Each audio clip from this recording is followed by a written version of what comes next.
بسم الله الرحمن الرحيم وإذ أخذنا ميثاق بني إسرائيل لا تعبدون إلا الله وبالوالدين إحسانا وذي القربى واليتامى والمساكين وقولوا للناس حسنا وأقيموا الصلاة وآتوا الزكاة ثم توليتم إلا قليلا منكم وأنتم معرضون وإذ أخذنا ميثاقكم لا تسفكون دماءكم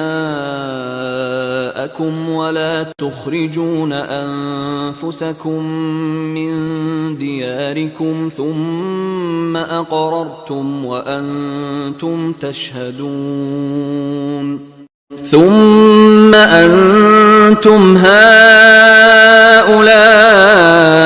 تقتلون أنفسكم وتخرجون فريقا منكم من ديارهم تظاهرون عليهم بالإثم والعدوان وإن يأتوكم أسارى تفادوهم وهو محرم عليكم إخراجهم أفتؤمنون ببعض الكتاب وتكفرون ببعض فما جزاء من يفعل ذلك منكم إلا خزي في الحياة الدنيا ويوم القيامة يردون إلى أشد العذاب وما الله بغافل عما تعملون أولئك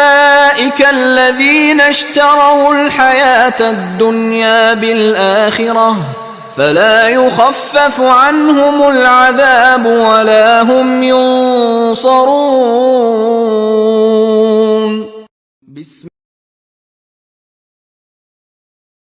দয়াময় পরম দয়ালু আল্লাহর নামে। স্মরণ করো যখন বনি ইসরায়েলের অঙ্গীকার নিয়েছিলাম তোমরা আল্লাহ ব্যতীত অন্য কাহারও ইবাদত করিবে না, মাতা পিতা আত্মীয় স্বজন পিতৃহীন ও দরিদ্রদের প্রতি সদয় ব্যবহার করিবে এবং মানুষের সঙ্গে সদালাপ করিবে, সালাত কায়েম করিবে ও জাকাত দিবে। কিন্তু স্বল্প সংখ্যক লোক ব্যতীত তোমরা বিরুদ্ধ ভাবাপন্ন হইয়া মুখ ফিরাইয়া নিয়াছিলে। যখন তোমাদের অঙ্গীকার নিয়েছিলাম যে তোমরা পরস্পরের রক্তপাত করিবে না এবং আপনজনকে স্বদেশ হইতে বহিষ্কার করিবে না, অতঃপর তোমরা ইহা স্বীকার করিয়াছিলে, আর এ বিষয়ে তোমরাই সাক্ষী। তোমরাই তাহারা যাহারা অতঃপর একে অন্যকে হত্যা করিতেছ এবং তোমাদের এক দলকে স্বদেশ হইতে বহিষ্কার করিতেছ।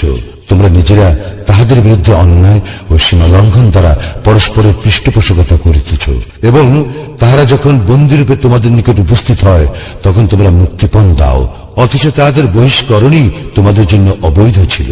তবে কি তোমরা কিতাবের কিছু অংশ বিশ্বাস করো এবং কিছু অংশকে প্রত্যাখ্যান করো?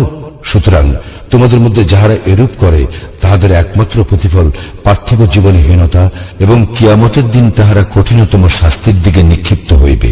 তাহারা যাহা করে আল্লাহ সে সম্বন্ধে অনবহিত নন।